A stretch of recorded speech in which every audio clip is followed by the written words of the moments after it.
semuanya, Assalamualaikum warahmatullahi wabarakatuh. Jadi kita dari kelompok 5 yang beranggotakan Putri Lilasari, Sofi Putri Adela, Al-Habib Ramadhani, Indah Rizky Arista, Happy Biselia, Fitria Nur Hikmah, dan Fikri Ilham Ramadan akan menjelaskan tentang reproduksi makhluk hidup. Langsung saja, yang pertama, mekanisme reproduksi. Reproduksi pada hewan terjadi secara seksual maupun aseksual.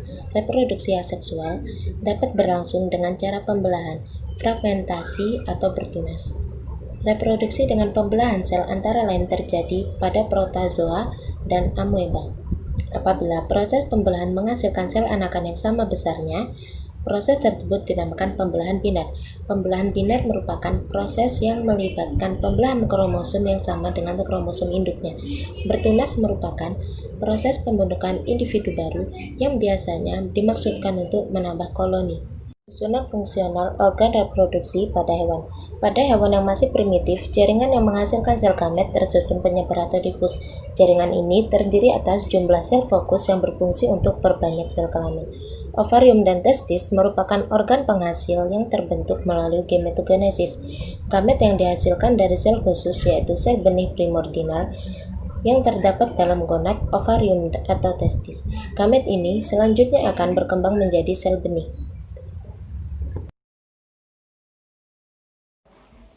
Spermatogenesis merupakan proses pembentukan gamet yang berlangsung di dalam organ jantan yang disebut testis, dan dari proses ini satu sel sperma induk sperma yang bersifat diploid akan menghasilkan 4 sel spermatozoa yang bersifat haploid. Oosit merupakan pembentukan sel gamet betina pada hewan. Oosis ini terbagi menjadi 2 tahapan, yaitu meiosis 1 dan meiosis 2. Tahap meiosis 1.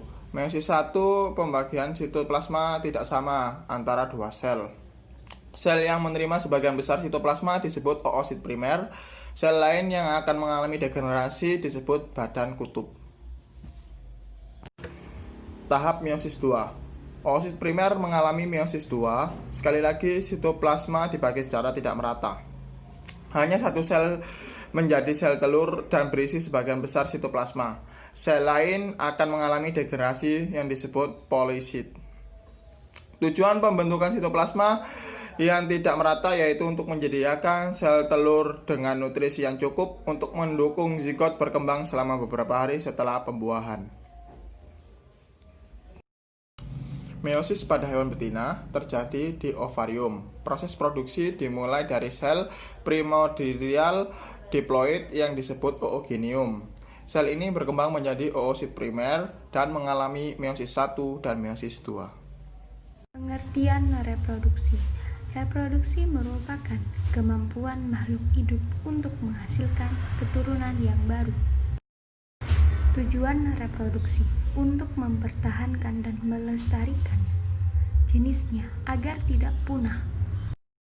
Reproduksi hewan vertebrata terjadi secara generatif. Pembuahan didahului dengan adanya peleburan sel-sel kelamin jantan dan sel kelamin betina. Sistem reproduksi vertebrata. Fertilisasi. Fertilisasi dibagi menjadi 2, fertilisasi eksternal dan fertilisasi internal. Perkembangan embrio dan kelahiran keturunannya dibagi menjadi 3 bagian: vivipar, ovovivipar, ovipar. Ciri-ciri hewan berdasarkan golongannya. Vivipar. Yang pertama, janin tumbuhan di dalam rahim induk betina. 2. Janin memperoleh makanan dari induknya. 3. Mempunyai kelenjar susu dan menyusui anaknya. 4. Janin ada di dalam tubuh induk. Contoh hewannya: sapi, kambing, paus, kuda, monyet, kucing, anjing, gajah, harimau, tikus.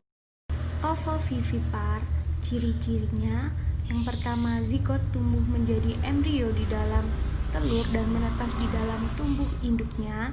2. Makanan diperoleh embrio. 3. Tidak memiliki kelenjar susu dan tidak menyusui anaknya. kecuali platypus. Keempat, anak keluar dengan proses dilahirkan. Contoh hewan ovovivipar, ular boa, ular sanca, platypus, hiu, ikan pari, cucut pasir, dan kadal.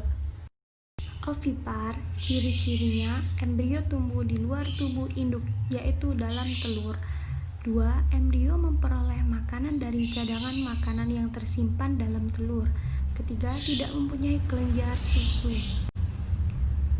Keempat, umumnya tidak mengandung tetapi mengerami telur hingga menetas. Contoh hewan ovipar, ayam, bebek, burung, buaya, cicak, ikan, angsa, nyamuk, lalat, dan penyu. Ciri-ciri ketiga perkembangbiakan hewan tersebut, maka terdapat beberapa cara kawin, yakni melibatkan pertemuan dua sel kelamin jantan dan betina. Keempat, sifat individu baru atau turunan sama dengan sifat induknya. Pisces dengan ovipar dan secara fertilisasi eksternal, organ reproduksinya meliputi testis, vas deferens lubang, orogenitalia untuk jantan, dan untuk betina adalah ovarium, ovinduk, dan lubang orogenitalia. Amfibia dengan ovipar dan fertilisasi eksternal, organ reproduksinya meliputi testis, vas deferentia, dan kloaka untuk jantan, dan untuk betina yaitu ovarium, ovinduk, dan kloaka. Reptilia dengan ovipar, ovovivipar, dan fertilisasi internal, organ reproduksi jantan meliputi testis, hemipenis, dan vas deferens, epididymis, dan kloaka. Untuk betina yaitu ovarium, ovinduk, dan kloaka. Yang selanjutnya yakni Aves. Dengan ovipar dan fertilisasi internal, organ reproduksi bagi jantan yaitu testis, vas deferens, dan kloaka. Dan untuk betina meliputi ovarium kiri, ovinduk, dan kloaka. Yang terakhir yakni ada mamalia. Dengan vivipar dan fertilisasi internal, organ reproduksi jantan meliputi penis, vas deferens, testis, dan anus. Untuk yang betina meliputi ovarium, ovinduk, uterus, dan anus. Yang selanjutnya yakni reproduksi intervertebrata. Dibagi menjadi dua, yakni reproduksi aseksual dan reproduksi seksual. Reproduksi aseksual juga dibagi menjadi 3 macam. Yang pertama yakni fragmentasi, yaitu pemisahan salah satu bagian tubuh yang kemudian dapat tumbuh dan berkembang menjadi individu baru. Contohnya adalah planaria sp dan asteria sp. Puding atau tunas merupakan salah satu pembentukan tonjolan pada salah satu bagian tubuh hewan dan dapat membentuk individu baru. Contohnya adalah Eumpongia sp dan Hydra sp. Parthenogenesis, yaitu terbentuknya individu baru pada sel induk dan tanpa dibuahi. Contohnya adalah lebah madu jantan, semut jantan, dan belalang. Reproduksi aseksual invertebrata. 1. Pertunasan. Pertunasan yaitu pembentukan tunas kecil yang sesuai dengan induknya. Tunas ini kemudian memisahkan diri dan menjadi individu yang baru. Contohnya seperti Hydra sp yang ada pada gambar tersebut. Regenerasi ialah perkembangbiakan dengan memotong bagian tubuh. Kemudian, potongan tubuh tersebut menjadi individu baru. Contohnya, cacing planaria. Dan selanjutnya yaitu reproduksi seksual pada invertebrata, atau yang biasa disebut dengan fertilisasi. Hal ini dimaknai ketika sel telur atau ovum melebur dengan sel sperma. Selanjutnya yaitu parthenogenesis. Parthenogenesis merupakan individu baru yang terbentuk dari sel telur yang tidak dibuahi. Contohnya seperti ada pada gambar, yaitu parthenogenesis pada lebah.